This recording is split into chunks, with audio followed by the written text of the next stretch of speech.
Okay, I'm just going to do a quick lesson on force of gravity and normal force. I'm not sure if I covered a few of these points in previous lessons, so I'm just going to cover them here, how to calculate the force of gravity and normal force. So let's begin.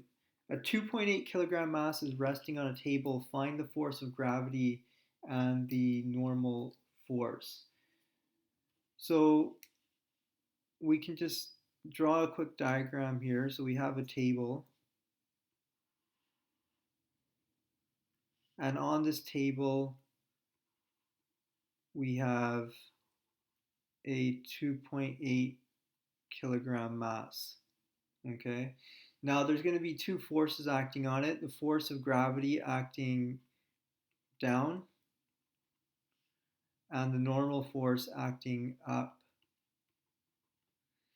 So to calculate the force of gravity on any mass, you simply take the mass and multiply it by 9.8. And that works in every situation. So it's always 9.8. We will talk about this number 9.8 and why we multiply by 9.8 in later lessons, but for now you can just use that. So it would just be 2.8 kilograms times this magic number 9.80 newtons per kilogram.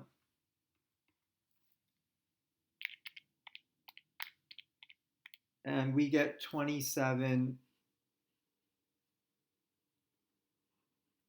newtons.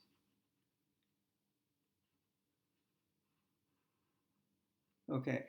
Now the key idea with normal force is that normal force is always going to act opposite to the force of gravity pushing down. So whenever two surfaces are in contact, the normal force acts when the two surfaces push against each other. On a horizontal surface, the normal force is going to equal the force of gravity. So F normal equals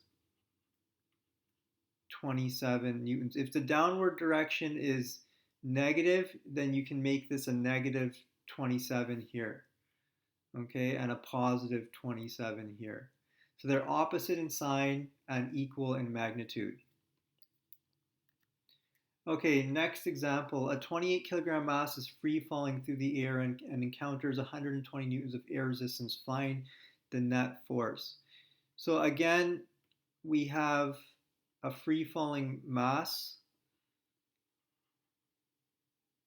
So a 28 kilogram mass. It's going to have a force of gravity acting downward. And sometimes we ignore air resistance, but in this case, there is some air resistance. So we call that F air. And so we want to find the net force.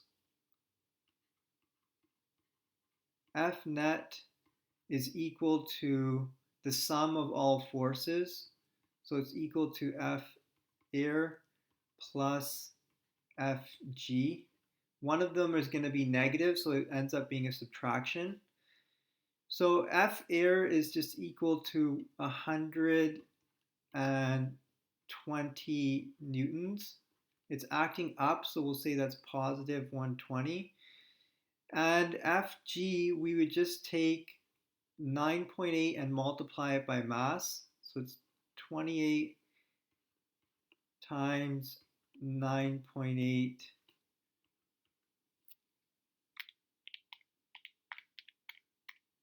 which equals 274 newtons.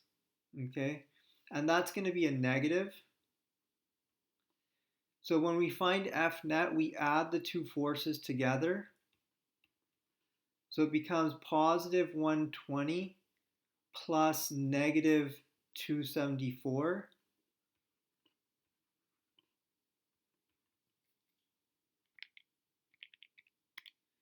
So that's equal to negative 154 newtons.